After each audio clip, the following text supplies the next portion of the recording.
오늘 시장에서는 어떤 이슈가 눈길을 끌었을까요? 야인스톡 오늘의 이슈 공개합니다. 오늘의 이슈입니다. 미국 국채 금리 상승세, 증시 향방은입니다.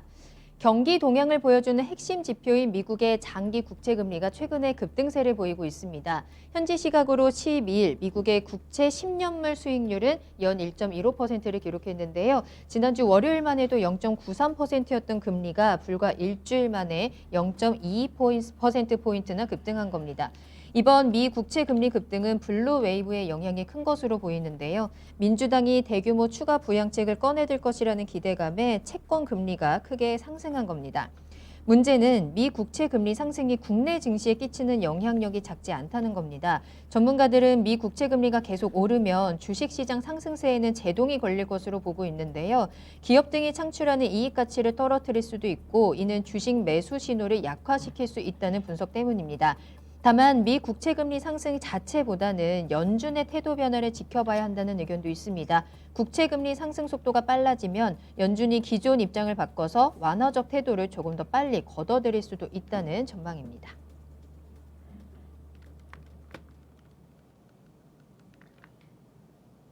네. 미국 국채 금리가 상승을 하고 있습니다. 이에 대한 우리 증시의 영향 살펴보도록 할게요. 수요일이고요. 최병훈 전문가님 그리고 박준현 운영형님과 함께하겠습니다. 두 분 안녕하세요. 네, 안녕하십니까. 반갑습니다.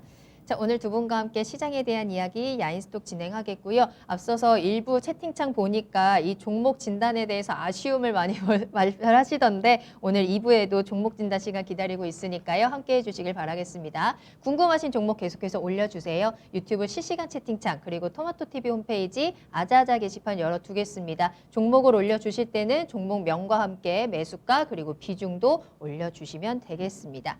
차호님이 오늘 보람님 옷이 봄봄봄 하셨는데 맞아요. 오늘 좀 날씨가 많이 따뜻해지기도 했고 좀 화사한 옷 입고 왔고요. 체리피킹님 출석 체크 고고고 하셨습니다. 출석 체크 됐고요. 버리 앵두님, 마인드피스님도 보이네요. 그리고 성공투자님과 돌멩이 역시나 쫄보님 오늘도 함께 하시고요. 도굴협회님, 시비간지님까지 어여뻐라 라헬님도 인사 나눠주셨습니다. 자, 오늘 미국 국채금리 관련해서 또 그에 대한 우리 시장에 대한 이야기 나눠볼 테니까요. 함께 궁금하신 부분도 올려주시길 바라겠고요. 오늘도 재밌는 이야기 나눠주시면 되겠습니다.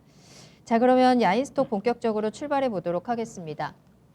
최근에 미국의 국채 금리가 가파른 상승세를 보여주고 있습니다. 보니까 보통은 한 0.01%포인트씩 오른다고 하는데 최근에 0.2%포인트 가까이 올라가 왔죠. 1%를 넘긴 거는 이제 팬데믹 이후에는 또 처음이다. 되게 오랜만에 올라온 수치다라고 하던데 자, 일단은 최병훈 전문가님, 미국 국채 금리가 이렇게까지 상승하는 데는 배경이 어떤 게 있을까요? 네, 이제 상승이라고 사실은 많이 그러는데 아직 작년 3월 19일 코로나 한참일 때 그 정도 10년물 금리가 지금 그 정도 근처에 올라왔고요. 이제 본전 온 네, 거구나. 그리고 19년도에 한 1%대 후반이었어요. 지금 1.13 정도니까 아직도 더블 가야만 그때거든요.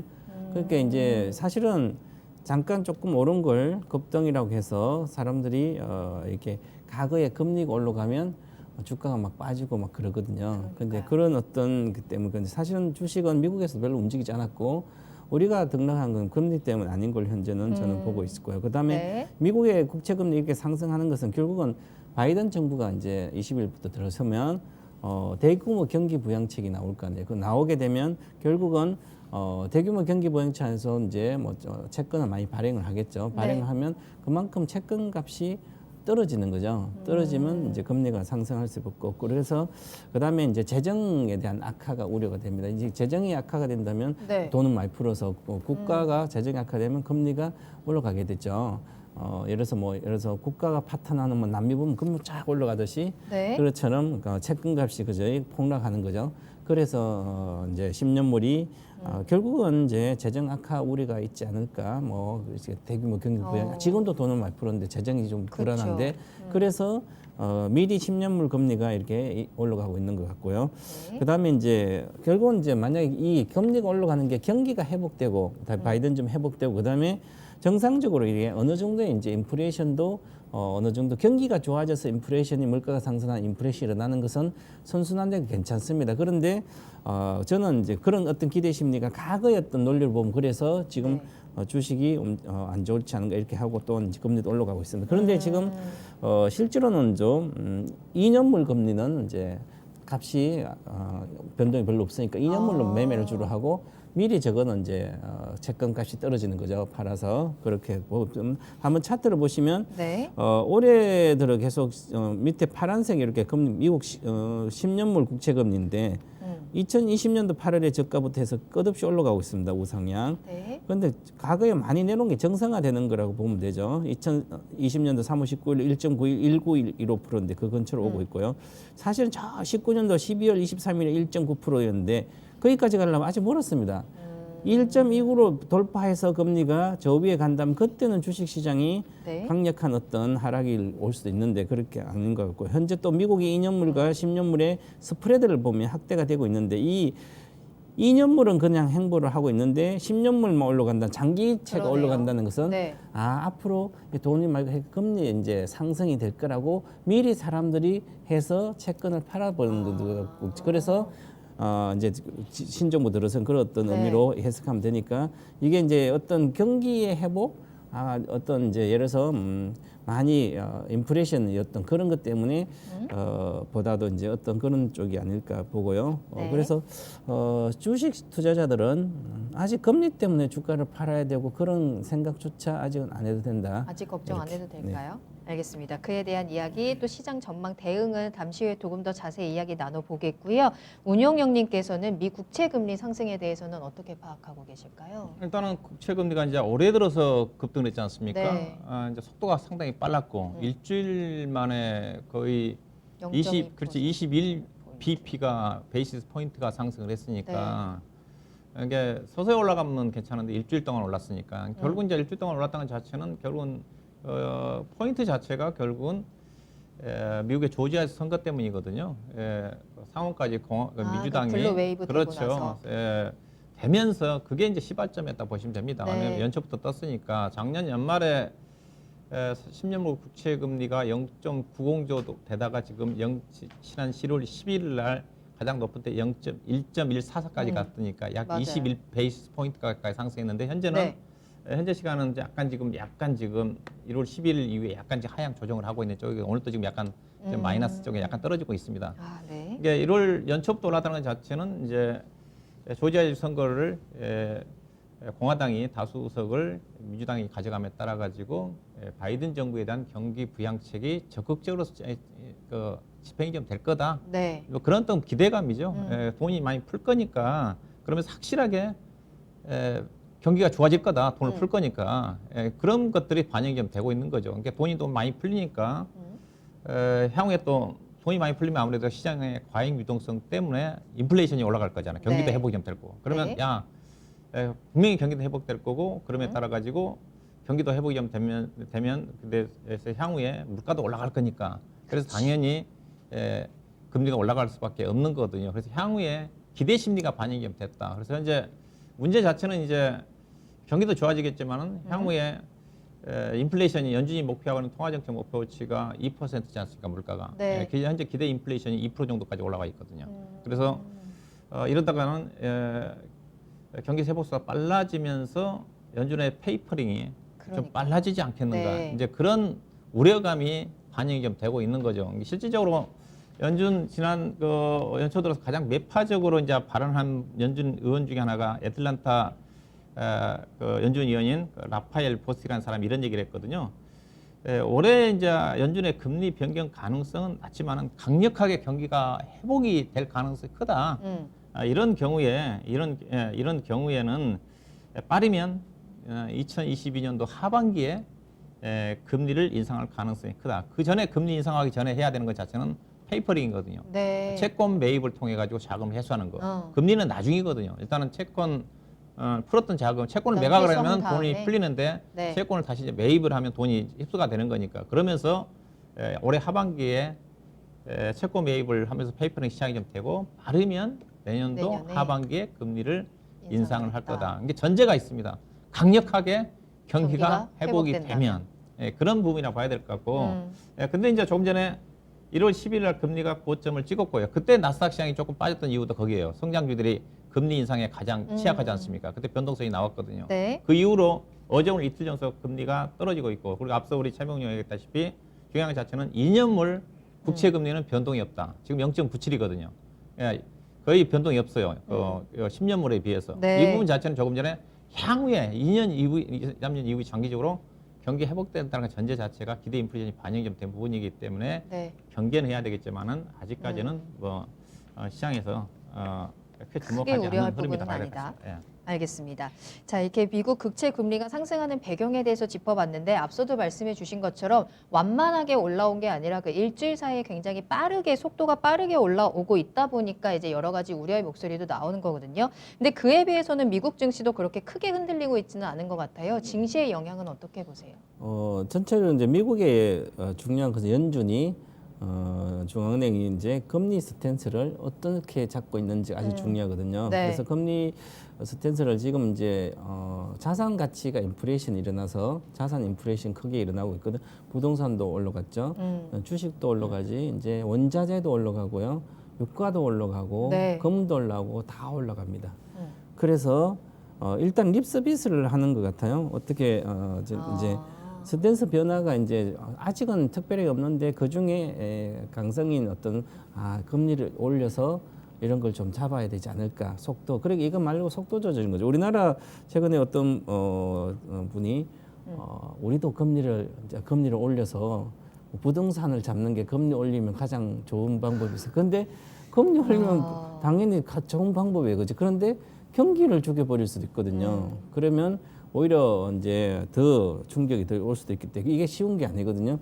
그래서 실제로 우리나라도 미국도 이게 실질은 올라가고 있는데 우리나라도 이제 대출 금리가 급격히 지금 올라가고 있습니다. 생각보다 이번 주도 뭐 0.3% 올랐더라고요. 그래서 보니까 생각보다 막 이제 2%대 금리들이 잘 오고 대출도 이제 3%대 오고 이게 만약에 이제 추가적으로 해서 미국 10년물도 한 2% 돌파한다든지 단기 금리까지 치고 올라가 가지고 그것도 경기까지 좋아져요, 만약에. 그러면 경기까지 좋아지면 이제 인플레이션은 우리가 나오기 때문에 그러면 그때는 이제 정말 주가가 출렁거릴 수가 있거든요, 많이. 그리고 나서 이제 그 이후 만약 경기가 계속 좋아지면 주식은 끊임없이 좀 갈 것이고 지금은 이제 그럴 때는 아니고 연준도 이제 그냥 이제 생각을 하는 거죠. 실제로 행동할 스탠스 어디로 할 게 아니라 그다음에 시간이 지나면 결국 미국 연준도 이 자산 인플레이션을 과도한 인플레이션 비트코인도 뭐 여러 가지 다 그러거든요. 그래서 이걸 잡을 계속 어떻게 과거에 통제를 할까 생각을 많이 하기 때문에 정부는 그래서 과거에 어떤 이런 통제를 한다고 생각해서 잡으려고 딱 생각해서 이제 금리 유동성을 해소를 하기 시작한다면 이제 아마 이렇게 불가피해서 하게 된다면서 예상보다 원래는 이제 2024년까지 계속 뭐 채권 공급을 해서 이렇게 한다고 그랬는데 하게 된다면 유동성이 정체나 축소가 불가피하게 되거든요. 이럴 때는 조정이 아주 크게 나오는데 그보다 더 중요한 것은 만약에 실제로 올해 경기가 생각보다 빠르게 회복돼 가지고 미국의 연준에서 금리 아니라 유동성 해소 조치를 뭐 테이퍼링 시작한다면 저는 단기적으로는 그렇지만 이제 장기적 심각한 경기 침체를 불러올 수도 있거든요. 그래서 이게 경기 과거에 유로존이 좀 좋아지니까 금리를 딱 올려가지고 그 다음부터 침체가 지속돼가지고 생각했거든요. 그래서 그런 걸 다 생각하고 이제 연준 위원도 있으니까 너무 지금 우려하지 않아도 되지 않을까 이렇게 보고 있습니다. 알겠습니다. 운영형님께서는 증시 영향 어떻게 보세요? 지금은 이제 금리 인상과 관련된 악재보다는 일단은 돈을 풀어서 경기를 살린다는 쪽이거든요. 미국 같은 경우는. 그래서 아직 경기가 살아나지도 않고 있는데 금리 인상과 관련된 부분 자체는 전혀 시기상조다. 지금은 미국 시장도 지금 거기에 반응하고 있지 않습니까? 맞아요. 뭐 재정 확대 정책에 따른 경기 부양책에 대한 기대감 때문에 주가가 올라가고 있는데 좀 시기가 좀 빠르다. 다만 이게 나왔던 것 자체가 미국 시장도 지금 나스닥 시장이 좀 가파르게 올라가고 있거든요. 국내도 지금 최근 들어서 이제 금융위 담당자들이 공매도 재개라든가 그다음에 은행들 신용대출이 많이 늘어나니까 그것도 뭐 점검한다든가 립 서비스거든요. 이게 경고의 목소리를 내고는 있죠. 이게 경기에 비해서 너무 앞서간다. 이게 시장도 이제 미국 시장도 이제 그런 쪽이니까. 조금 그렇죠. 미국도 그런 것들 우리나라 마찬가지로 약간의 그 어떤 경계감정에 왜냐 자산 시장 자체가 지금 전반적으로 버블이지 않습니까? 우리나라도 부동산도 그렇고 특히 우리나라는 부동산까지 여기다 주식까지 올라타니까 미국도 아마 그런 부분들이 분명히 있을 거예요. 자산시장 자체가. 그래서 네. 약간 그랬던 경계감, 천천히 가라. 그런 의미라고 좀 보고 있는 쪽이고요. 네. 일단은 연준도 그렇고 우리나라도 그렇고 확실하게 그 재정 정책, 통화 정책 자체도 저금리 자체가 앞서 최소한 22년도까지 금리를 인상하지 않겠다는 전제니까 조금 전에 일부 배파적인 발언 자체는 정말로 그 경기가 급격히 좋아지는 경우는 내년도에 한 차례 금리 인상 정도를 얘기하고 있는 쪽이니까 경기가 네. 좋아지는데 내년도 좋아지는데 시장에서 아직 그럴 걱정은 아니다. 그렇게 여전히 위험자산 선호 심리는 지속이 좀 된다. 다만 이런 어떤 국면 자체가 또 우리나라 시장도 그렇고 미국 시장도 많이 올라간 국면 쪽에서는 약간의 어떤 경계성 요인은 분명히 된다. 위험 선호 산에서는 약간의 어떤 약화시킬 수 있는 요인인데 그 부분이 미국 시장이 잠깐 또 1월 11일 날 반영이 좀 됐어요. 잠깐. 그렇죠. 네. 우리나라 시장도 그런 흐름이 반영이 좀 됐고 그리고 달러 인덱스를 보면 알 수가 있거든요. 달러 인덱스가 다시 올라왔거든요. 빠졌다가요. 네네. 그래서 이미 한 차례 지나간 게 아닌가 이렇게 봐야 될 것 같고요. 그렇지만 연준 불확실성은 경계를 해야 되는데 앞으로 이제 연준의 통화 정책을 계속 점검을 해야 됩니다. 당장 오늘 밤에 있을 인플레이션 기대 심리가 중요하다고 했으니까 오늘 밤에 미국의 소비자 물가 지수가 발표가 됩니다. 네네. 그걸 주목을 해야 돼요.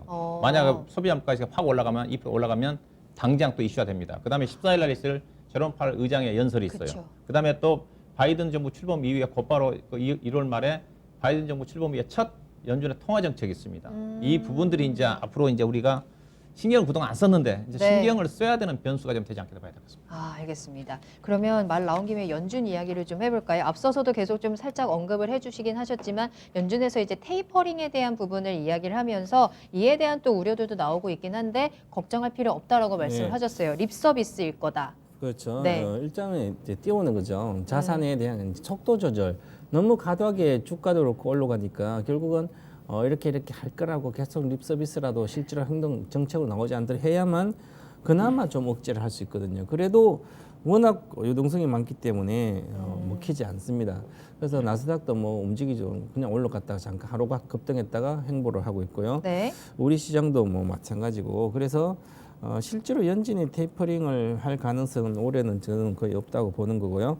그다음에 원래는 이제 2024년까지 저금리를 유지하면서 이렇게 하려고 계속 그랬는데 생각보다 시장이 워낙 좋으니까 아마 좀 앞당겨질 걸로 보여요. 그래서 네. 저는 전체적으로 큰 기조적으로는 유동성을 계속 좀 바이든 정부 올해 1년 차기 때문에 공급을 좀 계속해서 경기를 살리는 쪽으로 많이 갈 걸로 보이고요. 그래서 특별한 어떤 수정은 아직까지는 없을 걸로 보이고요. 그 다음에 23년도까지는 네. 그런데 그 중에 특히 이제 연준은 유동성 공급을 중단하는 것은 올해가 아니라 아마 내년에 이루어지지 않을까. 그래서 22년에? 저는 내년 하반기에는 꼭 반드시 거의 이루어질 거로 보고 있습니다. 그러면 내년 하반기에 공급 중단하고 뭐 테이퍼링이 시작이 된다면 네. 이제 그 전까지 주식은 가고 그 다음부터는 쉽지 않겠죠. 그런데 실제로 그러고 나서 테이퍼링 시작했는데 그 다음에 좀 지나서 경기가 2023년도에 경기가 안 좋은데 벌써 금리를 인상이 된다 올라갔기 때문에 그 다음에는 방법이 없어지거든요. 이 다시 경기를 살릴 수 있는 방법이 없어요. 그래서 저는 이 기존에 있던 이 통화 정책을 하는 네. 관료들이 어떤 이런 과거에도 그랬고요. 이런 반복적으로 잘못을 저질 걸 저는 보고 있어요. 그래서 보고 있어요. 2023년부터는 네. 추세적으로 부동산하고 그 전부터 시작하고 주식도 장기적으로 경기가 침체가 오기 때문에 이 현상으로 아마 자산 가치의 인플레이션은 꺼지지 않을까 버블에 그래서 주식은 내년 상반기까지만 해야 된다. 이렇게 생각을 좀 해보고 왜 있습니다. 결론이 그렇게 가죠? 주식은 내년 상반기까지만 해야 된다. 일단 알겠습니다. 좀뭐 결정이 아니고 일단 그런 생각도 한다는 얘기죠. 알겠습니다. 운영형님은 어떻게 보세요? 앞서서도 뭐 잠깐 말씀을 해줬지만 이 테이퍼링에 대한 부분뿐만 아니라 뭐 파월 의장의 이제 발언도 네. 좀 중요해졌거든요. 네. 어느 쪽으로 좀 전망이 흘러갈까요? 일단은 논의는 올해 활발하게 전개될 것 같아요. 올해 페이퍼링과 관련해 전개된다. 가지고. 근데 저도 상반기는 아니다. 왜냐하면 미국과 우리나라는 올해 상반기 정도가 되면 작년도 코로나 때 까먹었던 GDP 성장률을 회복을 하는데 미국 같은 경우는 올해 하반기 가야 됩니다. 하반기 가야 되기 때문에 아니라고 좀 보고 있는 쪽이고요. 경기 회복이 전제니까 그렇죠. 네. 다만 이제 주식시장이 현재처럼 올라간 국면 쪽에서는 이런 네. 논의만 한다 하더라도 시장의 영향을 받을 수가 있어요. 과거에 우리가 2013년도에 긴축 발작이라는 얘기 들어봤을 겁니다. 긴축 잠깐 테이퍼링 한다는 얘기만 나왔어도 시장에 영향을 미쳤어요. 지금은 이제 더 영향을 미칠 수가 있어요. 왜냐하면 그때보다 돈이 많이 풀렸기 때문에. 그래서 일부 연준 위원 같은 경우는 내년도 하반기 정도 가야지 이제 금리를 인상할 거는 전망이니까 일단은 시장 자체는 저는 개인적으로 올해 상반기까지는 최소한 안전하다. 다만 주가가 얼마큼 안전하다. 하반기 정도 좀 봐야 될 것 같고 워낙 변동성이 심하니까 걱정은 안 해도 된다. 좀 중요한 것 자체가 조금 전에 경기 회복 속도가 얼마만큼 빨라지느냐, 물가가 얼마만큼 빠르게 올라가느냐 이게 뭐 중요하겠죠. 이에 따라서 그렇죠. 연준의 통화 정책 자체가 아무 때나 바뀔 수 있는 거니까. 네. 그래서 아싸 이게 다시 앞으로 나올 수 있는 이제 연준의 통화 정책도 봐야 되고 연준의 어떤 소비자 물가 지수라든가 그것도 이제 체크를 하면서 접근할 필요가 있다고 보고 있습니다. 아무튼 1월 한 달 동안은 여러 가지 이슈들 때문에 좀 잘 주목을 해보셔야 될 것 같은데요. 자, 근데 우리 증시가 이제 코스피 3000 시대를 돌입하면서 조금 계속해서 올라가고 있는 상황에서 이러한 국채 금리 상승이 우리 증시에는 어떤 영향을 미칠 것이냐, 또 관련해서 뭐 금융주들도 오늘 많이 오르고 그랬거든요. 관련해서 우리 증시에 대한 움직임은 어떻게 보세요? 지금 이제 미국은 국채 금리가 상승하는데 국내는 뭐 별로 정체돼 있습니다. 우리는 이제 장기 금리도 마찬가지고요.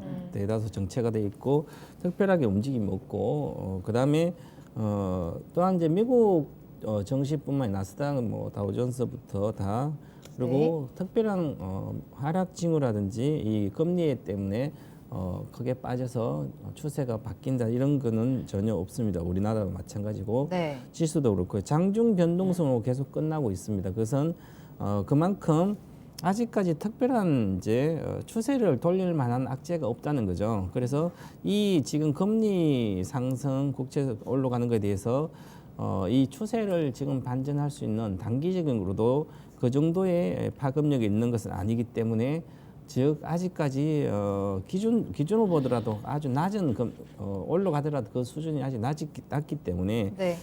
지금은 투자자들은 과거에 이제 금리에 대해서 예를 들어서 피해를 본 사람들은 금리에도 상당히 긴장하고 있거든요. 그런데 한 가지 딱 그냥 투자자 입장에서 딱 이야기 말씀드리면 네. 지금 거의 제로 금리 때입니다. 1%대예요. 과거에 3%, 뭐 5% 이럴 때는 그러지만 지금은 금리가 앞으로 2%까지 가더라도 거의 특별하게 내가 돈을 자산에서 빼서 할 이유가 없습니다.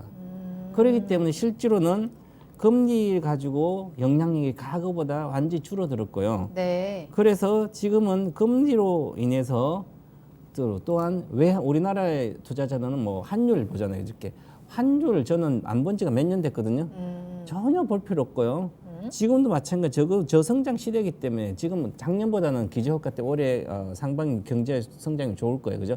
그러더라도 내년부터도 저성장 고착화되어 있는 상태이기 때문에 금리도 추세적으로 과거에 2019년 이상을 올라갈 수가 없을 뿐만 아니라 그렇기 때문에 금리를 가지고 현재는 환율을 가지고 네. 나의 투자를 뭐 팔고 사는 의사결정을 하면 저는 오류가 난다. 그래서 이런 어떤 전체적인 자산 시장의 어떤 패러다임이 바뀐 상황입니다. 그리고 과거보다 유동성이 엄청나게 풀려 있는 세계적으로 마찬가지 풀려 있기 때문에 과거의 생각 수십 년 동안의 어떤 금리 이런 거 생각을 갖고 네. 하게 되면 다 오류가 발생해요. 그래서 예측을 다 틀리게 되거든요. 그래서 이제 저는 이런 것은 뭐 투자해서 크게 생각하지 마시고 네. 그다음에 옵션 만기일이 내일인데요. 그러니까요. 사실은 내일 만기인데 벌써 거의 나왔어요. 저는 이렇게 월요일 날 금융 투자 2조 5천이면 그냥 때려버렸거든요. 그러다가 다 이제 그래도 별로 안 파셨어요.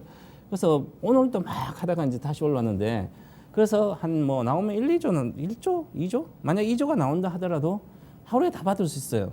아직도 엄청난 돈이 많습니다. 네, 그렇기 네. 때문에 지금 개인 투자자들이 작년부터 돈을 벌었기 때문에 겁이 없습니다. 겁이 없기 때문에 2조? 5조 뭐 상관없습니다. 그렇기 다 때문에 받아 들어올 테면 다 들어와 봐. 받아가지고 아직은 시장을 그래서 지금 금융투자가 월요일에 엄청나게 팔아가지고 앞으로 한 며칠만 한 5조 더 팔아라. 그러면 다 개인들이 받아놓고 그다음 금융투자는 이제는 시장 영향이 전혀 없다. 매매 프로그램만 매매하는 그거지. 그래서 외국인들 관망하고 자, 수급적으로 우리끼리 노는 거죠. 네. 그것처럼 그렇기 때문에 그렇게 우려하지 않아도 된다. 이렇게 그래요? 보고 그럼 있습니다. 조금 더 이제 종목적으로 들어와서 관련해서 앞서 말씀드린 금융주들 네, 있잖아요. 금융주 그렇죠. 이들은 어떻게요? 보험주는 원래는 이제 금리가 크게 올라가면 보험주가 이제 두레이션으로 아주 좋거든요. 원래는. 근데 지금 제가 말씀드렸지 구조적으로 저금리, 금리가 거의 제로 금리 때 1%, 2%도 안 되는 이것은 구조적으로 2% 이상 가기 쉽지 않거든요. 그래서 실제로 수혜는 없다. 사실은. 그래서 진짜 수혜는 보험주가 아니라 은행주다. 은행주. 은행주는 금리 인상의 그 상승보다도 같이 경기가 좋아지면 경기하고 동행을 하거든요. 경기 상승에. 네네. 그래서 경기가 좋아지고 있기 때문에 좋아질 걸 보기 때문에 은행주는 좀 추세적으로 좀 더 같이 가자. 그래서 은행주가 반도체, 메모리 반도체랑 은행주는 거의 같이 움직여요. 근데 네. 지금 반도체가 먼저 더 많이 움직였죠. 그래서 은행주는 따라갈 수가 있고요. 그래서 은행주가 훨씬 더 좋은 다른 금융주가 좋지 않을까 이렇게 봅니다. 지금. 알겠습니다. 자, 이번엔 운영형님 의견 들어볼까요? 운영형님께서는 국내 증시의 움직임은 어떻게 체크하고 계세요? 그러니까 미국의 이제 국채금리 상승과 부분 자체는 이제 정권 교체기잖아요. 자, 앞서 이제 얘기를 안 했는데 2016년도에 트럼프가 집권하면서 그때가 네. 똑같습니다. 그때도 트럼프가 대통령 당선되자마자 네. 인프라 쪽에 투자 1조 달러 한다고 그랬거든요. 맞아요. 그때 그러면서 국채금리가 급등을 했어요. 자, 차트를 보시게 되게 되면 네. 지금 차트가 이게 2016년도거든요. 이때 이제 갑자기 힐러리가 된다 했다가 이제 트럼프가 되면서 충격을 받았던 시점인데 네. 그 뒤로 이제 우리나라 환율이 왜냐하면 돈이 푸니까 현재처럼 우리나라 환율이 그때 1,200원까지 떴어요. 그럼 종합주가 이제 1930까지 떨어졌습니다. 그때 시점이 이제 11월 달부터 좀 행보하는 구간인데 그리고 난 다음에 결국 이제 트럼프가 돈을 풀었으니 경기가 좋아질 간 기대감 때문에 주가가 계속 상승을 했던 거거든요. 계속 상승을 했다고 좀 보시면 될 것 같고 그래서 저는 개인적으로 이번 미국 국채 금리 상승 관련된 부분 자체는 1월 12일 날 단기적으로 고점이 좀 나온 게 아닌가 그런 쪽이고요. 그래서 다만 경계를 해야 된다. 근데 주가가 올라간 국면 쪽에서 그렇게 좀 말씀 좀 드리고 싶고 네. 여전히 이제 저금리고 주식 투자 수익률이 좀 높습니다. PER로 따지면 우리나라가 지금 16배 가까이 가야 되는데 16배인 PER의 역수가 기대 수익률이니까 약 7%대거든요. 그럼 현재 지금 금리가 1%대니까 배당 수익률 한 2% 감안하면 그 7, 8% 나거든요. 미국은 이제 PER이 지금 작년도 기준에서 30배 되는 수준이고 올해는 이제 20배가 넘는데 미국은 좀 떨어져요. 그렇다 한다더라도 금리 저금리가 여전히 매력적이라 봐야 될 것 같고. 네. 일단은 이제 내일 이제 프로그램 매도와 관련해 가지고 나오는 물량 자체는 일단은 시장에서 금융 투자 쪽에서 한 2조 원 정도가 좀 나올 수 있는 물량입니다. 작년도에 10월 달부터 들어온 물량이 금융 투자가 약 4조 3천억, 그다음에 나왔던 물량이 2조 원이에요. 2조 2천억 정도가 좀 되는데, 근데 생각보다 올해 대형주들이 강세를 보인 이유가 생각보다 작년 10월 달에 프로그램 매수 차익 잔고가 안 들어왔어요. 과거에 비하면 거의. 그래요. 상대적으로. 네. 여기에다가 프로그램 매도 물량이 나와도 그 당시에 나오면 기관 외국인 투자가 나오면 개인 투자가들 수급이 받아줄 수가 없었는데 지금은 개인 투자가들이 워낙 돈이 많기 때문에 프로그램 매도 물량도 다 받아냅니다. 앞서 이제 최병원 정부가 얘기했다시피 전혀 영향이 없어요. 그래서 네. 2조 원, 3조 원 나와도 시장에 영향이 없다. 들어와. 내일 매도입니다. 하고 있죠. 그런 네. 부분이라고 보시면 됩니다. 과거가 다르다. 이게 과거가 다르게 생각하셔야 좀 되는 것 같고요. 네. 그래서 만기 이후에 취해될 분명한 거는 가능성은 많다. 근데 만약에 이제 이런 또 금리 인상 국면 쪽에서 약간 수급이 정부의 또 규제와 함께 수급 투자가 유축이 좀 되면 약간의 영향을 받을 수 있는 게 프로그램 매도량이 본래 옵션 만기 이후에 많이 나옵니다. 배당락 이후에 일부 나왔다가 잠잠하다가 1월 옵션 만기 이후부터 해가지고 3월 이제 동시 만기 때까지 대충 2월 달까지 나오는 경우가 많아요. 일반적으로 네. 따지면. 근데 작년에 비해서는 상대적으로 적고 개인들 수급이 워낙 강하기 때문에 그럴 걱정은 안 해도 될 것 같다. 그렇게 말씀 좀 드리고 싶고요. 네. 그래서 뭐 시장의 흐름 자체는 뭐 이렇게 뭐 만기 이후에 대체적인 흐름 자체가 그것보다는 시장의 흐름에 따라서 움직임이 전개되지 않겠는가 그렇게 말씀드리겠습니다. 운영유님께서도 금융주 관련해서는 어떻게 보고 계세요? 예, 저도 금융주가 근데 뭐 당장 금융주가 상수 주도주 역할을 하지는 않습니다. 네네네. 순환매 차원이라고 봐요 저는요. 아, 그래요? 순환매 차원 쪽에서 왜냐면 다른 것도 다 좋거든요 지금이요. 왜냐하면 금융주가 모멘텀이 좀 살아나고는 있지만은 다른 경기 관련 섹터들 뭐 하다못해 건설주, 철강주, 화학주, 그렇죠. 뭐 2차 전지는 말할 것도 없고 다들 모멘텀이 최근 들어서 부진했던 소비 관련, 유통 관련 종목들도 이제 사회적 코로나 확진자 수가 네. 줄어다 보니까 사회적 거리두기 안 하기 때문에 그것까지 살아나고 있잖아요. 그렇기 때문에 먹을 게 많아요. 그래서 그렇다고 금융계 주도주는 아닙니다. 꾸준하게 다만 주가가 싸고 이제 금리가 인상될 수 있는 그런 국면이기 때문에 점진적으로 우상향하지 않겠나 봐야 될 것 같습니다. 알겠습니다. 자, 미국 국채 금리가 상승하고 있습니다. 이에 대한 우려의 목소리도 많이 나오고 있고 연준에서도 경계심을 드러내는 발언을 하면서 좀 주목이 되고 있는데요. 그에 비해서 시장은 아직까지는 굉장히 탄탄합니다. 개인의 유동성도 든든하게 받쳐주고 있는 상황이고 앞으로의 좀 움직임, 경기 회복 속도에 조금 더 집중을 하면서 증시는 크게 걱정 안 하셔도 된다라는 의견들 잘 참고해 보시길 바라겠습니다. 야인스톡 여기서 마무리하겠습니다.